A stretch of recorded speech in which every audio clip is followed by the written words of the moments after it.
Right guys, welcome back. This is question 13 from the 2019 paper 1. It's from the psychopathology section and it is all about defining abnormality. Okay, so we're given a STEM here, all about agoraphobia, which is the extreme fear of open or public spaces, and then we're given a whole lot of facts about it. It affects less than 1% of the adults in the UK, people are unable to leave their homes, and so on and so on. Okay, the question is a 6 marker and it is referring to the descriptions above. Outline 3 definitions of abnormality. Okay, now the fact that it is 6 marks means that there's going to be an expectation of a certain degree of detail, and you do have to talk about 3 outlines, so this is going to be a fairly meaty answer.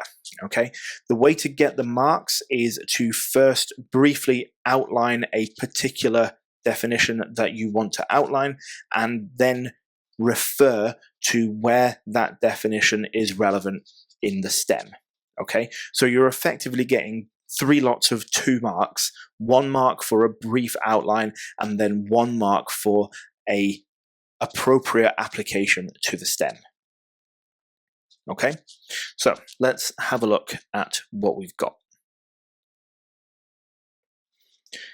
Okay, so we're going to start with statistical infrequency. So according to the definition, behaviors that are uncommon in a population are considered abnormal. Okay, so there's our first mark because we've identified what the definition is. Remember, we're not going to get a mark just for identifying the definition, we have to actually outline it. Okay, so for example, agoraphobia only affects less than 1% of the adult population in the UK, and therefore it is statistically infrequent and abnormal. There's our second mark. Okay, moving on, definition number 2. So deviation from social norms, on the other hand, suggests that behavior is abnormal if it does not conform to the expected standards of behavior in a society or culture. For example, it is expected that people can leave their homes without experiencing distress. Not being able to do so is a deviation from social norms and therefore abnormal.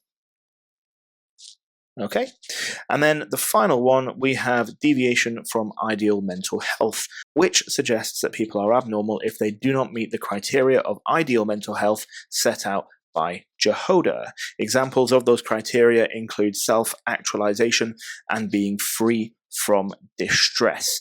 It is important that you mention some of those characteristics because you need to be able to apply to the STEM. You don't have to mention very many, but you do have to mention 1 or 2 just so that you can properly apply.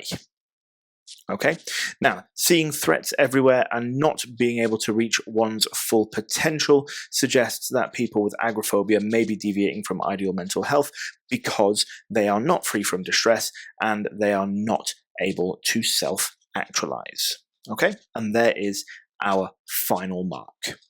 Okay, like I said earlier, you're effectively giving 3 lots of 2 marks, but it is a 6 marker, which means that a certain degree of detail is expected. I hope that's made sense, and thank you very much for watching.